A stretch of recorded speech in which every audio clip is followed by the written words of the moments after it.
Hello student, study with Majid sir में आपका स्वागत है। आज हम लोग 10वीं क्लास का टर्म 1 के लिए हिंदी का आखिरी सेट यानी सेट 5 सॉल्व करेंगे। इससे पहले सेट 1, सेट 2, सेट 3, सेट 4 को सॉल्व कर चुके हैं। वीडियो अपलोड हो चुका है, आप लोग उसे देखें। अगर नहीं देखे हैं तो और अधिक से अधिक दोस्तों तक शेयर करें ताकि उन्हें भी फ़ायदा मिल सके। ठीक है, तो ज़्यादा टाइम वेस्ट नहीं करते हैं, सेट को शुरू करते हैं। आइए देखते हैं सेट का पहला प्रश्न क्या है। सेट का पहला प्रश्न है, हमारे जीवन में किसका महत्व है। ये अब तो अब मालूम चल गया, ये प्रश्न जो है गद्यांश से, इस गद्यांश से ही लिया गया है। तो इसी के अनुसार हम बताते हैं हमारे जीवन में किसका महत्व है। तो हमारे जीवन में साहित्य का महत्व है, यही लिखा हुआ हमारे जीवन में। देखिएगा आप थोड़ा सा, यही लिखा हुआ हमारे जीवन में साहित्य का बहुत महत्व है। तो एक का आंसर हो जाएगा डी। इसी तरह बाकी प्रश्न भी इसी से लिया गया है। साहित्य मानव जीवन का क्या है। तो साहित्य मानव जीवन का पथ प्रदर्शक है, यानी रास्ता दिखाने वाला है। पथ प्रदर्शक का मतलब होता है रास्ता दिखाने वाला। तो दूसरा का आंसर ए। तीसरा प्रश्न, समाज रसातल को कब चला जाता है। तो इसका आंसर होगा जब साहित्य क्षीण होने लगता है।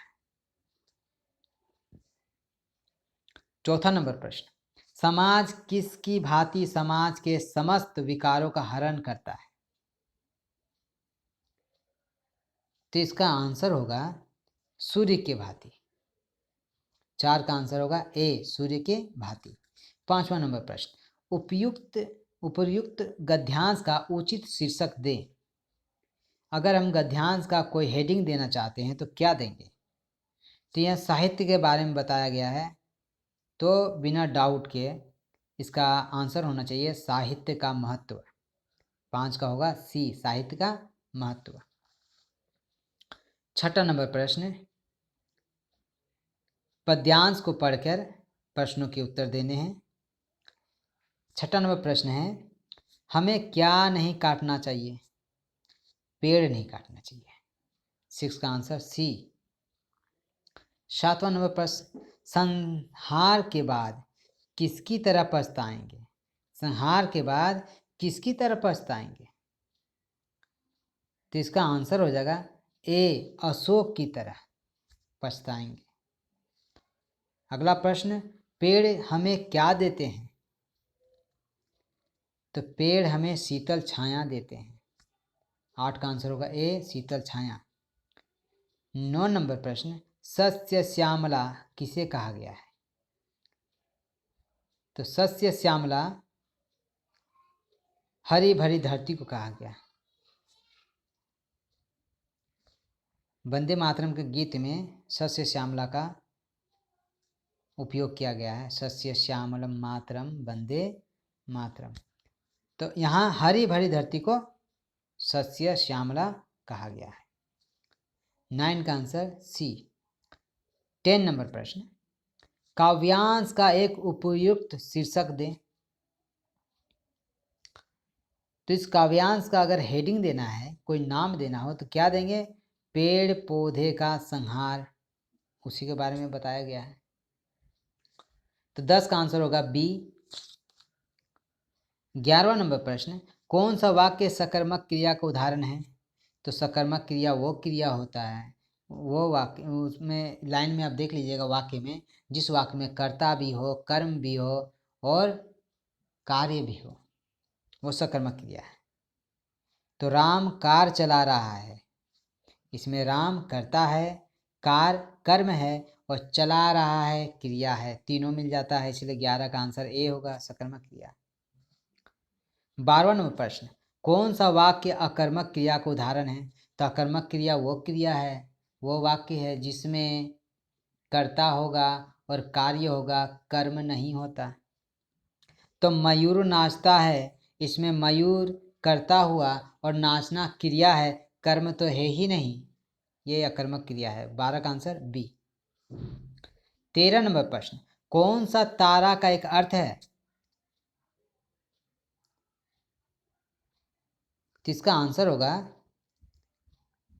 नक्षत्र। तारा का एक अर्थ है।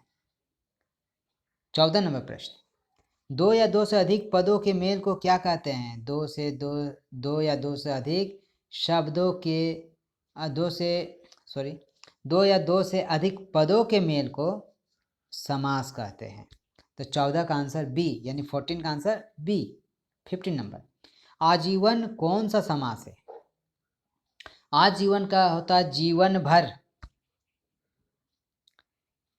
तो इस हिसाब से ये कर्मधारय अव्यय भाव 15 का आंसर होगा ए, अव्यय भाव समास होना चाहिए। आजन्म, आजीवन, यथासंभव, यथाशक्ति, ये सभी अव्यय भाव समास के ही उदाहरण हैं। तो 15 का आंसर होगा ए। 16 नंबर प्रश्न, नीला है जो कंठ किस समास का विग्रह है? तो ये कर्मधारय समास का विग्रह है। नीला है जो कंठ, नीलकंठ, कर्मधारय समास का विग्रह है। 16 का आंसर ए। 17 नंबर प्रश्न, राजकुमार इस शब्द का कौन सा समास है? तो राजकुमार को जब हम विग्रह करेंगे तो होगा राजा का कुमार, का लगा हुआ है, इसीलिए तत्पुरुष समास है। 17 का आंसर ए। 18 नंबर प्रश्न, जो जैसा करता है वह वैसा ही पाता है। इसमें एक वाक्य, एक उपवाक्य है, एक आश्रित उपवाक्य है, इसीलिए मिश्र हुआ। 18 का आंसर सी। 19 नंबर प्रश्न, मीरा के द्वारा पुस्तक पढ़ी गई कौन सा वाच्य है? यहाँ के द्वारा लिखा हुआ है,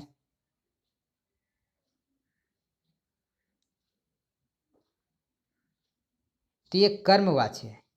19 का आंसर होगा ए, बी। 19 का आंसर होगा बी, क्योंकि जब भी सेंटेंस में, वाक्य में के द्वारा मिले तो आप समझ जाइए वो वाच्य कर्मवाच्य होता है। 19 का आंसर बी, कर्मवाच्य। 20 नंबर प्रश्न, जिन शब्दों के रूप में लिंग, वचन, काल, क्रिया, कारक आदि के कारण कोई परिवर्तन नहीं होता उन्हें अव्यय कहते हैं। तो अव्यय को दूसरे किस नाम से जाना जाता है? इसको अविकारी के नाम से जाना जाता है। तो 20 का आंसर हो गया बी, अविकारी। अगला प्रश्न अब पाठ्य पुस्तक से लिया गया है। पहले पद्यांश से इसको पढ़ के आंसर लिखना है। प्रस्तुत पद के रचनाकार कौन है?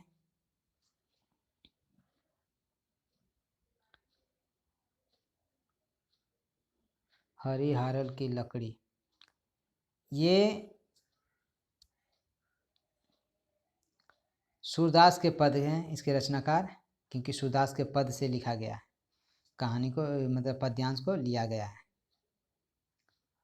21 का आंसर ए। 22 नंबर प्रश्न, गोपियों की दशा किस पक्षी की तरह हो गई है?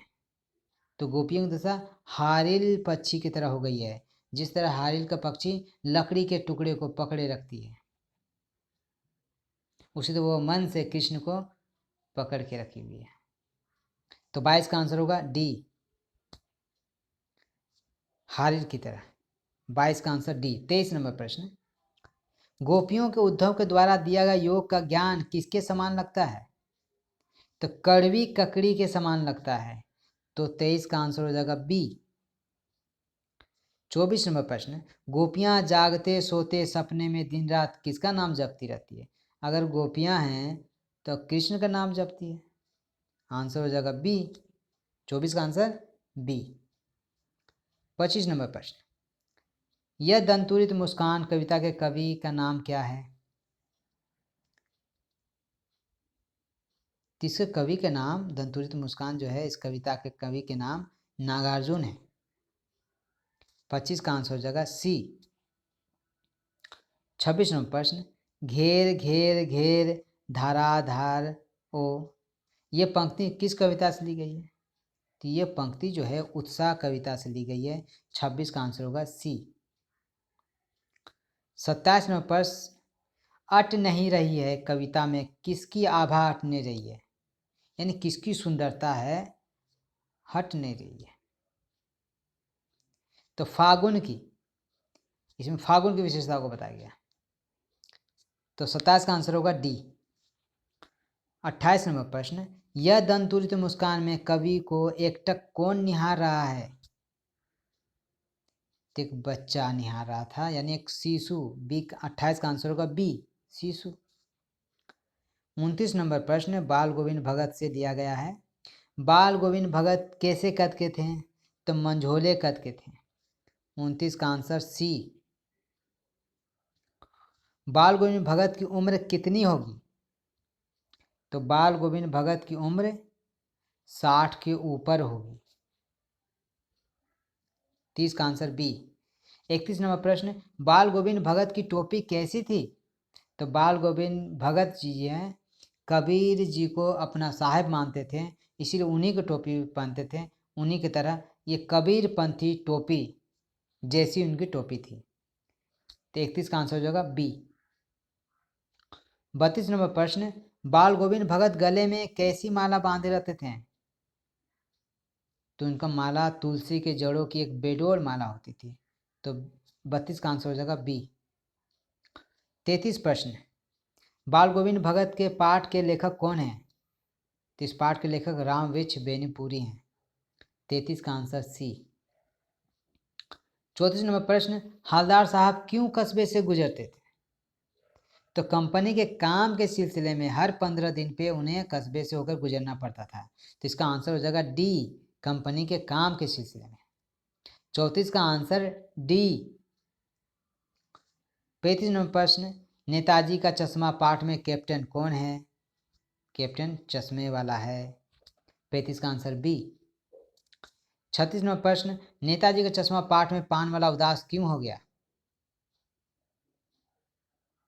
तो इसका आंसर होगा कैप्टन की मृत्यु हो गई थी इसलिए पान वाला उदास हो गया। 36 का आंसर सी। 37 नंबर प्रश्न माता का आंचल कहानी के लेखक कौन है, तो सी पूजन सहाय। 37 का आंसर बी, सी पूजन सहाय। 38 नंबर प्रश्न भोलानाथ का वास्तविक नाम क्या था, तो उसका असली नाम यानी वास्तविक नाम तारकेश्वर नाथ था। तो 38 का आंसर हो जाएगा बी। 39 नंबर प्रश्न लीलार शब्द का क्या मतलब है, तो लीलार शब्द का मतलब है ललाट। 39 का आंसर हो जाएगा डी। 40 नंबर प्रश्न भोलानाथ के सिर पर क्या थी, तो लंबी लंबी जटाएं थी। तो इसका आंसर हो जाएगा सी। 40 का आंसर सी। इस तरह से स्टूडेंट आज हम लोगों ने हिंदी का आखिरी सेट यानी सेट 5 भी सोल्व कर लिए हम लोग, देख चुके हैं इसका आंसर्स। आशा है आपको वीडियो अच्छी लगी होगी और समझ में भी आया होगा। तो ज़्यादा से ज़्यादा दोस्तों को शेयर करें और लाइक करें, सब्सक्राइब करें। मिलते हैं अगले वीडियो में, तब तक के लिए गुड बाय।